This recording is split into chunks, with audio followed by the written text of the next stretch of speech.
Olá para você que é de Macaé, eu sou Anderson Almeida, pré-candidato a vereador nas eleições municipais de 2020. Hoje eu venho trazer um conceito de gerenciamento estratégico de emergência que tem dado certo no mundo inteiro e que pode ajudar Macaé como medida de controle para facilitar o atendimento ao protocolo do Ministério da Saúde. Eu acredito que dentre os pré-candidatos que até aqui se apresentaram para buscar essa oportunidade em outubro, eu seja talvez o pré-candidato que mais se aproximou das situações que envolvem o atendimento de Macaé à pandemia do coronavírus. Eu digo isso porque tenho visitado os hospitais, visitado cada pronto-socorro, o Jorge Caldas, o HPM, visitei alguns PSFs também, conversei com muitos profissionais de saúde e ouvi muitas coisas.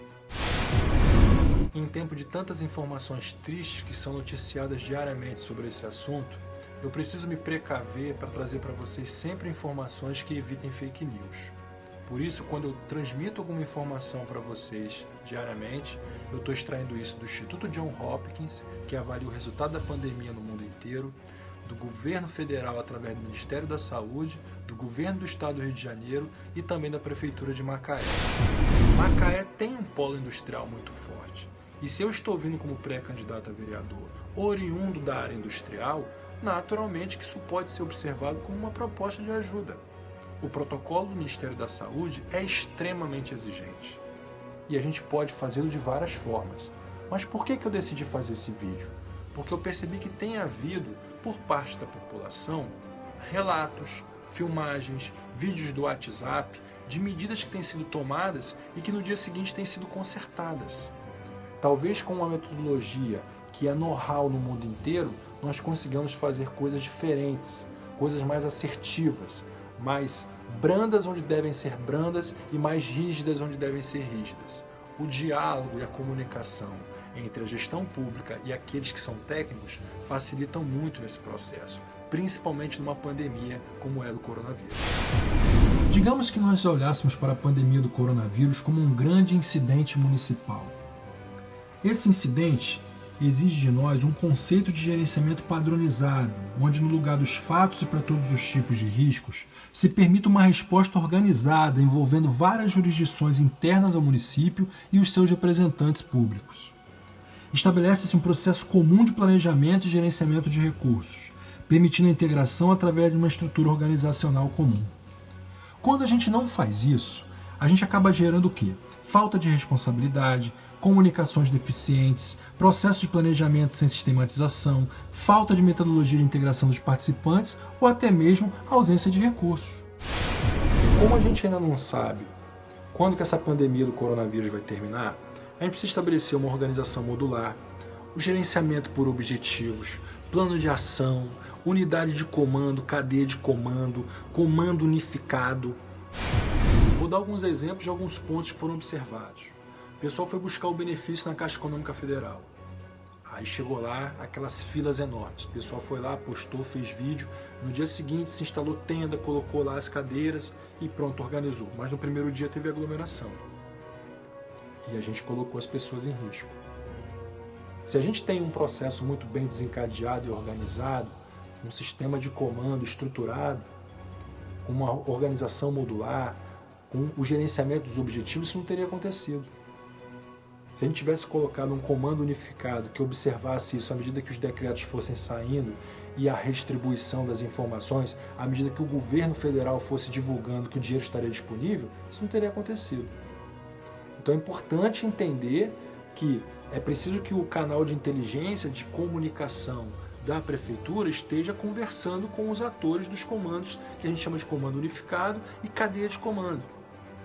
Senão as ações não vão dar certo. Vou dar outro exemplo. Há uma reclamação muito grande sobre o transporte público. Pessoas estão saindo da serra para vir trabalhar e estão vindo em ônibus de certa forma lotados. Desde o início da pandemia já é possível dizer que as pessoas da serra que trabalham aqui no centro de Macaé ou nos bairros de Macaé, que descem a serra para vir para cá, a gente já consegue estimar quantas pessoas estão vindo. Já é possível estimar. Então eu tenho que ter um conjunto de número de ônibus para poder chegar até lá e virar um recurso. Esse recurso tem que estar disponível para que a gente garanta, inclusive, que dentro do ônibus eu consiga ter, inclusive, um espaçamento com todas as pessoas sentadas em segurança. Isso é estudar recurso com demanda. Vou dar outro exemplo. A gente tem aqui em Macaé, por exemplo, a situação das barreiras. Como é que funciona num banco? Você é o 10º da fila. Aí você está lá, vou dar uma plaquetinha na sua mão e quando você chegar no caixa, vamos contar o tempo que você ficou lá. Tem pessoas dizendo que estão passando horas na barreira. Por que elas estão passando horas na barreira? Porque a gente também não está medindo esse tempo. E isso tem que ser um tempo a ser percorrido, a ser buscado. Se a pessoa já passou na barreira, eu talvez não precise fazer de novo. Por que não um adesivo pequenininho, colocar lá no carro, esse aqui já foi avaliado. O colega tem um adesivozinho que fica só sob o contato da guarda ou das pessoas da saúde que estão ali no meio da barreira acompanhando aquele processo. Então se já foi medido, por que eu vou ficar na fila de novo? Então a pessoa que vai e que volta, ela precisa ser observada dessa forma. E quais são as saídas de Macaé para evitar o trânsito, para evitar o tráfego? As pessoas ficam tristes lá. Outro ponto, não dá para a gente fazer uma observação da cidade através de todo lugar ter barreira se eu não sei exatamente onde aconteceram os casos. Eu posso ter bairros em Macaé que não tiveram problema nenhum. E nesses locais talvez ser um pouco mais brando o processo de liberação para que as pessoas possam, por exemplo, abrir os seus comércios. Não pode haver liminar só para algumas empresas ter o comércio aberto. Nós precisamos trabalhar que as outras empresas também tenham suporte. O microempresário também tem que ter acesso a isso. Outro ponto. Ninguém marca um evento na cidade, seja uma festa de pequeno porte ou uma festa com muitas pessoas, no boca a boca. Ainda mais quando é uma aglomeração muito grande. Hoje, com as redes sociais, é muito fácil você dizer, pessoal, vamos nos encontrar, como eram os chamados rolezinhos que tinham nos shoppings. Vamos marcar todo mundo lá. É muito fácil. A gente não pode imputar sobre a polícia, para toda hora a polícia ter que ir lá fazer o seu trabalho ostensivo, que é o trabalho dela, mas, tipo assim, ela saber do problema em cima da hora. A gente tem que ter um trabalho tático, de inteligência, para perceber a comunidade. Perceber a população. Como é que a população está se comportando a respeito disso? Por exemplo, recursos voltados para a área médica. Recurso técnico. Eu visitei os hospitais. Tem pessoas que estão trabalhando em turno de 48 que já deveria ter ido descansar e não pode, porque na própria equipe técnica já tem pessoas que estão se afastando. E quem está na gestão tática dessa linha operacional precisa dar reporte para o pessoal da estrutura estratégica e responder a linha de comandos é o seguinte, olha, eu como cadeia de comando, quero falar para você, unidade de comando, que tem um problema aqui. Eu tinha 5 técnicos de enfermagem, agora só tenho 3. Eu tinha 4 enfermeiros, agora só tenho 2. Então, eu preciso conversar com essas pessoas. Eu preciso interagir com essas pessoas. As nossas unidades hospitalares hoje estão lá, eu tenho feito os vídeos, estou observando isso. Mas, por exemplo, eu escutei relatos que na Serra tem farmácia que só funciona até meio-dia. E para que as pessoas possam buscar os seus remédios, está difícil. Então falamos de barreiras, falamos sobre acesso a bancos, supermercados, vias. Muitos decretos que a gente está gerando, talvez não fossem necessários ser gerados, mas eles estão sendo gerados porque a gente está fazendo o quê? A gente não está fazendo de forma organizada. E nem sempre um secretário é a pessoa indicada para ser, por exemplo, uma unidade de comando.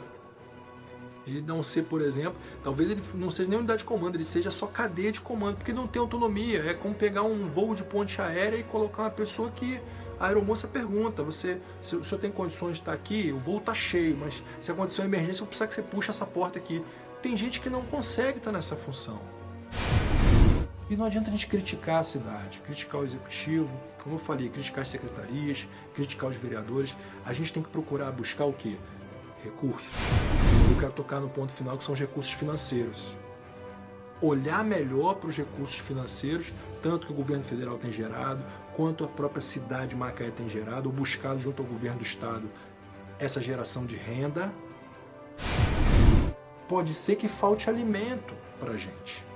Será que a Secretaria de Agricultura olhou? Daqui a pouco a gente vai no Hortifruti e vai faltar uma série de alimentos. Por quê? Porque de repente eu não tenho lá uma atuação forte para garantir que as pessoas estejam protegidas e esteja sendo gerada a lavoura para gerar a colheita.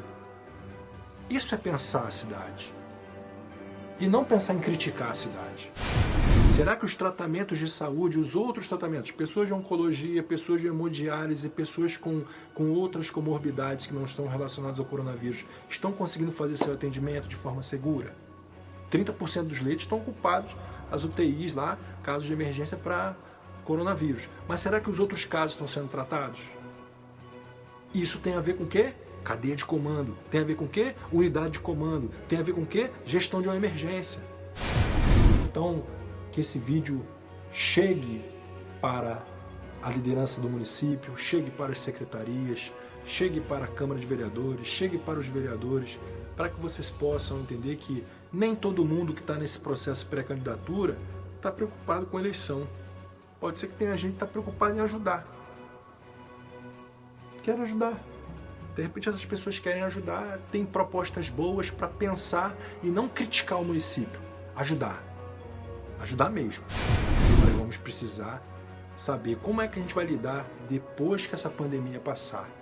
Nós temos que aprender agora, fazer uma boa gestão de emergência e depois também. Eu posso garantir a você que está assistindo esse vídeo, se a gente trabalhar de forma planejada, muitas reclamações que nós estamos tendo, muitas coisas vão diminuir. Eu estou indo às ruas ver morador de rua, estou indo às ruas para ver o funcionamento dos hospitais, mas eu gostaria muito que outras pessoas também estivessem ao meu lado fazendo a mesma coisa, medindo, monitorando, para gerar esses dados, para que de forma epidemiológica a gente descubra, né, como é que estão acontecendo realmente esses atendimentos. Eu sou Anderson Almeida, pré-candidato a vereador nas eleições municipais de Macaé em 2020.